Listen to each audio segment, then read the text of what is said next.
In CSE Daily 1, whenever we ask you to submit a proof, we'll ask you to present it in two parts, proof ideas and proof details.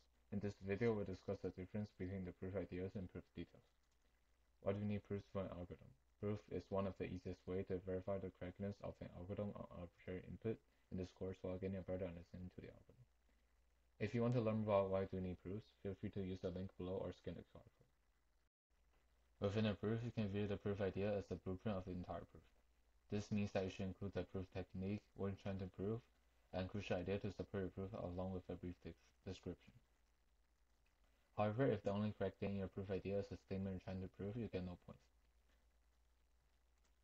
On the other hand, the proof details should be the entire completed proof. You should include the proof technique, what you're trying to prove, along with a detailed supportive argument that filled in the missing details outlined in the proof idea to complete your proof. Same as the last slide, if the only correct thing in your proof detail is the statement you're trying to prove, you get no points. Here's the outline of the remaining of the video: sample question overview, sample algorithm, algorithm walkthrough, sample proof of correctness of the sample algorithm, and sample proof detail. Here's a sample question to provide a visualized solution finding all possible ordering of a list of integers or permutations. When the input is 1, 2, and 3, the output will be 1, 2, 3, 1, 3, 2, 2, 1, 3, 2, 3, 1, 3, 1, 2, and 3, 2, 1.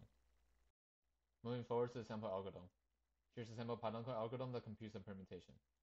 First, set up two base case for the recursive algorithm to stop.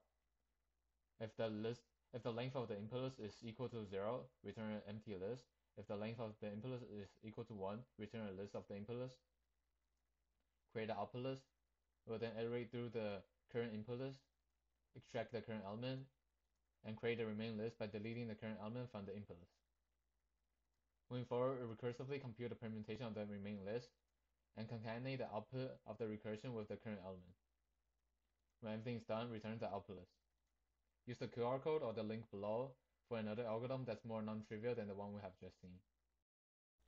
Moving to the algorithm walkthrough. We'll walk through the algorithm of the sample input list of 1, 2, and 3. The first layer of the outer for loop will take the current element of 1, 2, and 3, and the remaining list of 2, 3, 1, 3, and 1, 2.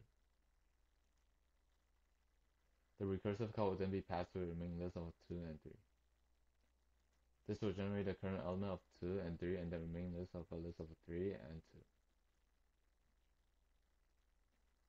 Since the length of the input list is equal to 1, the remaining list of 3 and 2 will then be returned and concatenate with the current element. Note that the plus sign here is used to denote the concatenation, not the addition. List of 2 and 3 and 3 and 2 will then be returned. The return combination of 2 and 3 and 3 and 2 will then be concatenated with the current element of 1, creating the output list of 1, 2, and 3 and 1, 3, and 2. The rest will follow a similar procedure. The current element of 2 will then be removed from the input list, passing the remaining list to the recursion, and lastly combining the current element of 2 with 1, 3, and 3, 1, creating 2, 1, 3, and 2, 3, 1. Same thing for the last current element of 3. It will be removed and the remaining list will then be passed to the recursion. And finally combining the current element 3 with 1, 2, and 2, 1, creating the element of 3, 1, 2, and 3, 2, 1. Finally, the output list will store everything, which is 1, 2, and 3, 1, 3, and 2, 2, 1, 3, 2, 3, 1, 3, 1, 2, and 3, 2, 1. Before moving to the proof idea, here are some ideas on what an insufficient proof idea looks like.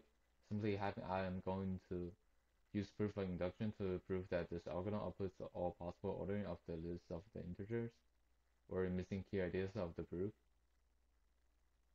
We will stop the first part of the video here. Please watch the second part of the walkthrough video to see the proof idea, and proof details.